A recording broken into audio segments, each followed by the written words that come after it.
Good morning to all of you. Welcome back to Namaste Village on this beautiful Friday. I'm sure it's beautiful wherever you are too, no matter what. I see someone went like this. Well, no, it's no matter what. It's beautiful because you're there, because I am here. The I am presence is awake, alert, aware right now. Can you claim that? Yes. Let's claim. That wasn't a very strong claim. It was. Let me ask you one more time. Can you claim that today? Yes. Oh, yeah, I felt that one. Yes, this is the moment. There is none other than now. The only time we can and are claiming the reality that is forever real, the truth that is forever true. That's all it takes, is to claim. To claim that which has always claimed us, maybe. Do you think that the truth has always claimed you? Yeah. I hear that, yeah. The truth has always claimed you. That's all it does. There's nothing else that it could ever possibly do. But if we reject that which has always claimed us, then we don't get to share. We don't get to allow. So it's really that simple. Claim that which has always claimed you. So today I want to share a couple of paragraphs from two sources. And both of these sources, we could say, and I do believe personally, that they came from this whole mind, a whole mind that you could call the Christ, you could call it whatever you want to call it. You could just call it the wholeness of love, and that's exactly what it would be.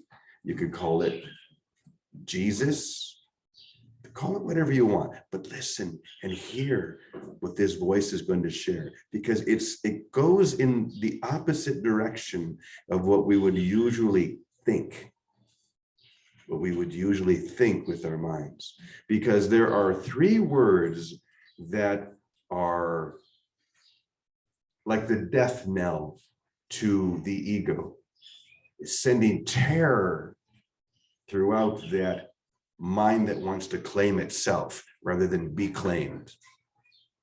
But these three words are also the key to awakening. And that's why, of course, the ego is so afraid of them, because the last thing that the ego wants, the ego meaning that part of you that you have allowed to sit to the side and not be fully embraced by love. There's a reason why it doesn't want to get this, because it wants to stay in its comfortable little cocoon rather than break free into the light. And so these three words are devastating to the ego and completely limitless to the soul. And those three words are maybe it's four. I do not know. I do not know. Maybe even hearing those words, there's something inside you that says, oh boy, what do you mean? Because the ego immediately responds. If you notice that, the ego is the first to respond. What do you mean, I don't know? I have to know a few things, right? Probably not. Because there's really only one thing to love, or rather to know, and that is love. Teach only love, for that is what you are. It doesn't say teach mainly love. Usually teach love, or most of the time. It says teach only love, for that is what you are. Teach what you are. Extend what you are. Share who you are. Love itself.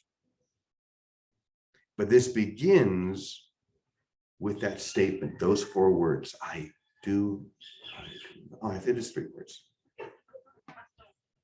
See, I don't even know how many words it is.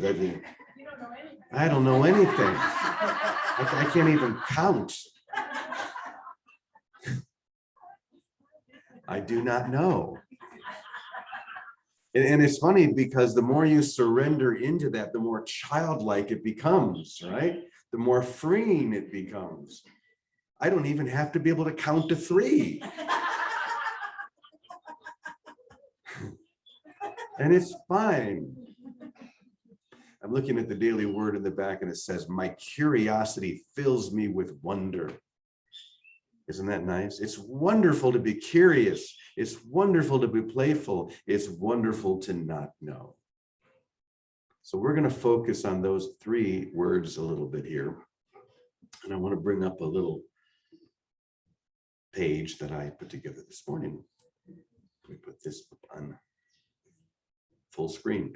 So this first section comes from Journey Beyond Words, which was a beautiful extension of this brilliant light that came through Brent Haskell. Now, you know how I feel about channeling, you know, the traditional idea of channeling. I believe that we're all called to be channels. We're all called to be channels of love. Teach only love. So hear that in this regard. This is love teaching love. You teaching you. Here we go. To say, I do not know. To say that the world cannot bring you to the knowledge of yourself, with a capital S, is indeed your freedom. This is your freedom to say, I do not know. It sets you free. That doesn't make any sense, but you'll hear later. Or maybe you'll feel later. For what happens in the instant when you realize within your being that you do not know, in that instant there comes the awareness of God. Hear that again. What happens in the instant when you realize within your being that you do not know, in that instant there comes the awareness of God, or we could say the awareness of love. And all that keeps you, any of you, from the certainty of what you are as the holy, perfect child of God, is the valuing of this earth. The only thing that keeps you from this experience is you valuing or thinking that you know what this is or what this is for, the valuing. That's the only thing that blocks it. Indeed, ultimately, your values are your statements that say, I do know. Your value is the idea that you do know. And in your valuing, what you are saying is, I believe that my thoughts are the creator of all that is. I believe that I'm the one making this. I'm the one creating this. So it's the statement of ultimate arrogance. I believe that my thoughts and my perceptions have displaced those of God. That's why the beginning of the spiritual awakening is always surrender. Always, always, always. Surrender. I do not know, but I'm open to learning the truth. I want to know what is known by love. Not what I think I know, not all the concepts that I've built, that I've locked in my brain and said, this is this and that is that. Categorize, limit. These are all the things that the mind or the ego does to keep you from this simple experience of I do not know, and the awakening and the opening into that. So now let's hear a little bit from A Course in Miracles. This comes from chapter 33. Self-concept versus self. It is to the unsealed and open mind that truth returns. I love that. It is to the unsealed and open mind that truth returns unhindered and unbound. Where concepts of the self, see it's capital or small s, where concepts of the self have been laid by, is truth revealed exactly as it is. When every concept has been raised to doubt and question and been recognized as made on no assumptions that would stand the light. Then is the truth left free to enter in its sanctuary, clean and free of guilt. So here we go, the big one. There is no statement that the world is more afraid to hear than this. And there's also no statement that the soul is not rejoicing to hear more than this. I do not know the thing I am, and therefore I do not know what I am doing, where I am, or how to look upon the world or myself. Hear those words one more time and really take them in and see, do they inspire terror or do they inspire freedom? And if they do make you a little afraid, that's okay. Just look at them and see if you can penetrate or look behind that fear to the love that's being revealed. I do not know the thing I am, and therefore do not know what I'm doing, where I am, or how to look upon the world or on myself. Yet in this learning is salvation born, and what you are will tell you of itself. What you are will tell you of itself. Isn't that beautiful? The truth that you are will tell you about the truth that you are, instead of the illusion that you've claimed trying to tell you what you are. But all that has ever done is bring about tremendous fear and guilt and separation. So why trust it? If you had a friend that is always telling you who that person thinks you are, but everything that that person tells you that they think you are brings about guilt and fear, would you trust it forever? You might. Until you get to the point where you say, that's not what I really want. I want freedom. I want love. I want to know the truth of who I am. And when you get to that point, then you will let that friend, you'll just bless them and send them on their way. And this is what we do with the ego split mind. We bless it and we send it on our way. Thank you very much. I'm sure that there was a purpose to this, and I will accept that. But the truth of who I am is now free because of my curiosity. My curiosity has set me free. It's filled me with wonder, like a child. This is why Jesus said, you must become like a child if you're to enter into the kingdom of heaven. To have that curiosity of what would happen if I just let it all go, if I realize I didn't know anything. Maybe I would be shown something that I couldn't see a moment ago, because in my ideas of what I think I know, what I'm really doing is I'm blocking that which could be known, that which has always been known in all ways. And you've come to the point, each and every single one of you, where you don't see the purpose in blocking anymore. Why? Why would you block love when it's what you are? But it begins with that curiosity. It begins with that letting go. It's so simple.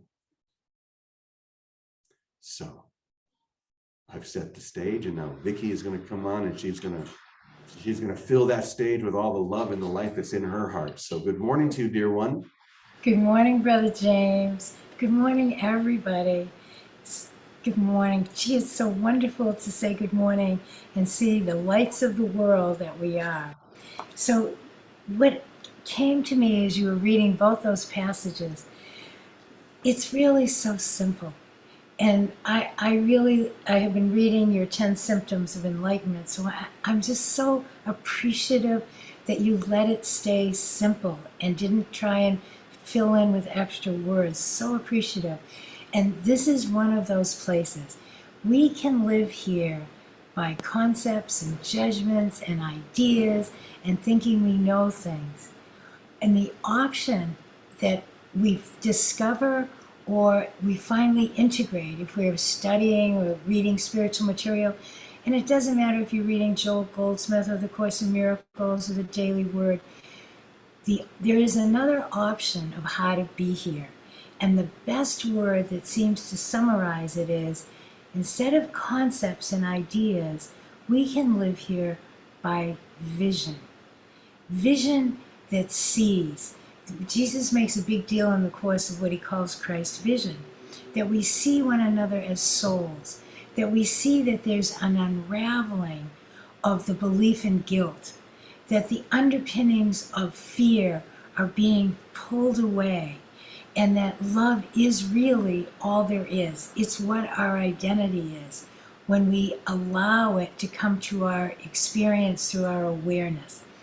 We can live here by vision, vision that just blesses and loves everyone because we're part of everything.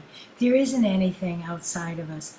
When I look here in the gallery and I see my brothers and my sisters, I see a family of light awakening, a family of light letting all the vestiges of thinking and figuring and solving fall away and coming into an awareness of a presence. There's a presence, whether we call it God or spirit or love.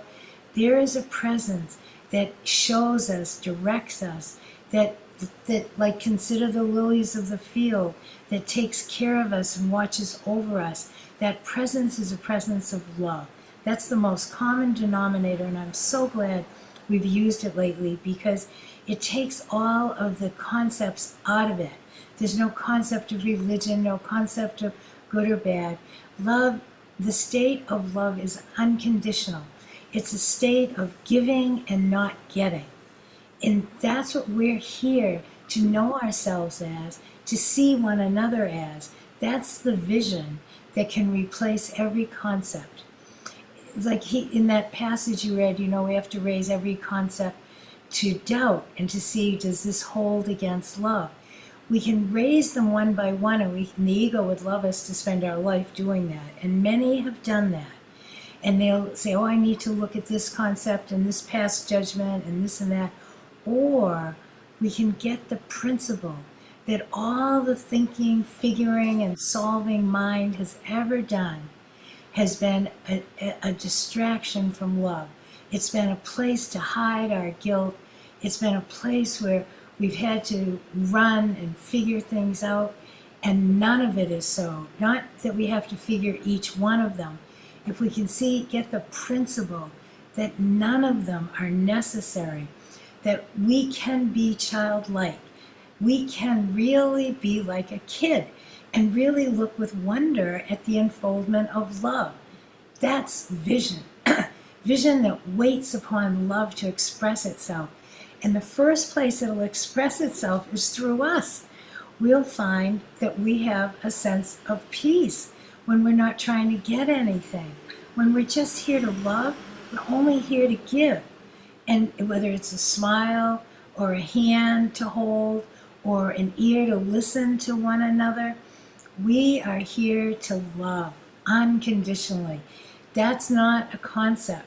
That's an experience. And what happens is most of us, whether we have any spirituality or not, we bump into love by accident here and there all the time. And then there comes a time when we want only love, just like you started out, only love. And that's when we start catching ourselves, and we don't have to analyze those ideas and concepts. We have to recognize that none of them are so. That's the get out of jail free card. That's the portal. That's the passage. That's what makes this simple. Oh my God, none of them are so, and I don't need to know what's so. I don't have to know. I have to step back and let love, the prompt of love, fill me and send me forth. And it will, if we don't get in the way with thinking it should look this way or that way. It propels us. Love propels us because love is what we are. And as we let that big word let love propel us, it brings us into everything that needs to get done. Whatever's given us to do, that's ours to do. will be given to us, and we'll recognize because we start giving of ourselves. There's no compromise. Love gives. It doesn't try to get anything. It doesn't try to get recognition. It doesn't try to get a dollar bill. It doesn't try to get a thing. It's just concerned with loving and listening and joining. That's vision. That's how we live by the vision of love. We don't have to live by concepts and judgments. We can live by the vision of love, by seeing that's what translates an attack as a call for love, where we're happy to love and bless, not hide and be afraid and judge.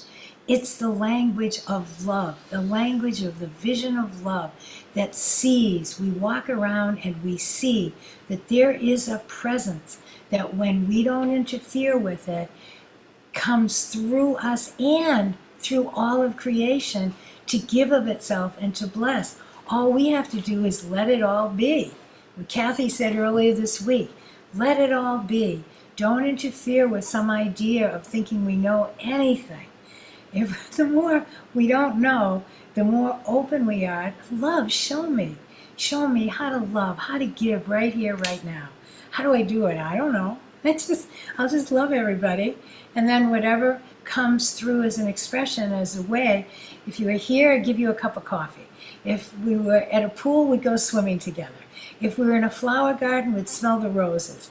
It's just self-evident when we are not interfering with false evidence. When we don't interfere in every concept and judgment, it's all just false evidence of some guilt that isn't so. We're not guilty. That's why Hitler went to heaven. Nobody's guilty for dreaming. None of us. No one's guilty. We've made mistakes that seem tragic in time, but now we can all take the one correction that corrects it all by being only vehicles of love. I'm here to love. That's my only purpose. What form it takes is irrelevant, and it's not my business. My life's not my business. I'm here to love. That's it. We are all here to love. That's our only vision that we need. And then everything we need starts happening. I don't know how. We just like somehow a party starts happening, or joining happens, or play happens, or happiness happens. It happens. And we, like children, like, oh, of course, it's natural to be of love. The vision of love can replace every concept if we refuse to put up with less than that. And I do. I refuse. And that's why we are called together. We are heralding the time and experience of only love. Nothing else. No exceptions. No exceptions. Only love. Anyway, that's what I've got to say, Brother James. Thank you. Thank you, everybody. Only love. What more needs to be said? Solo amor. That's all we need. Thank you, Vicky. As always, while you were speaking, Larry typed in something, just 2 words that I think just propels us into this experience, and that's radical amazement. Isn't that beautiful to be radically amazed every moment at what love is doing for and through us? Radical amazement. If we could just live and dwell and breathe and share from that space, of course, we're like children, where that childlike spirit is taking over everything, but just to be radically amazed at everything. Wow. The light has come. Love propels us, as you said, Victoria. Love is always propelling us if we would allow ourselves to be propelled. And all we're doing now through this radical amazement is allowing that. Allowing love to have its way with us. Can you think of anything better than that? Letting love have its way with you. So we're going to let the simple be simple. We're not going to overcomplicate that which needs no complication. We're going to let love propel us. We're going to let radical amazement take hold. We're not going to claim to know anything except that only love is real. Let's make it that simple. We're not coming here to these sessions to learn deep theological anything. In fact, we're here to let all that go. Because as we said a day or so ago, theology is the study of God, and to study something, you need to be separate from it. We're diving in. We're not studying anything. We're living and breathing this reality, this divine reality that I am. So why not now? Why not now? Let's just breathe that in for a moment. Why not now? It's the only time there is.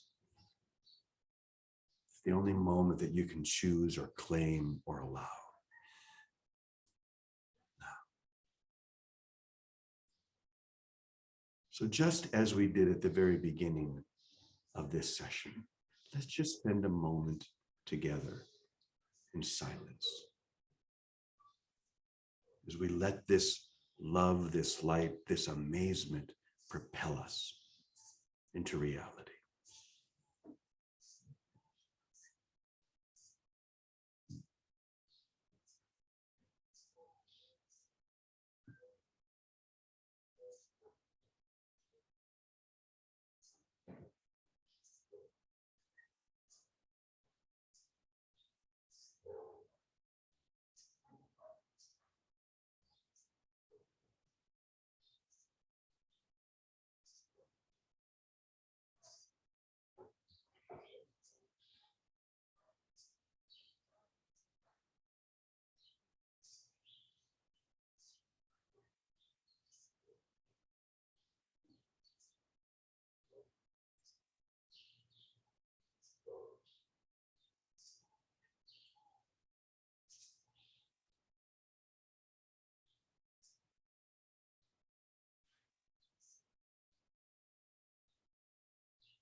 And so in gratitude,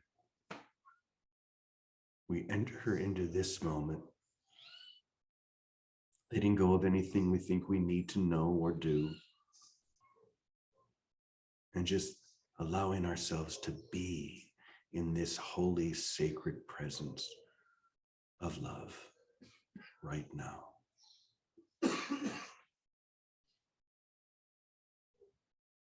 So it is. I think we'll just leave it right there. Such a gentle, holy place. And to bless one another, because that's what the holy, perfect child of God does, the holy, perfect child of love. We just bless and love. Have an amazing day, each and every single one of you, and namaste. Adios.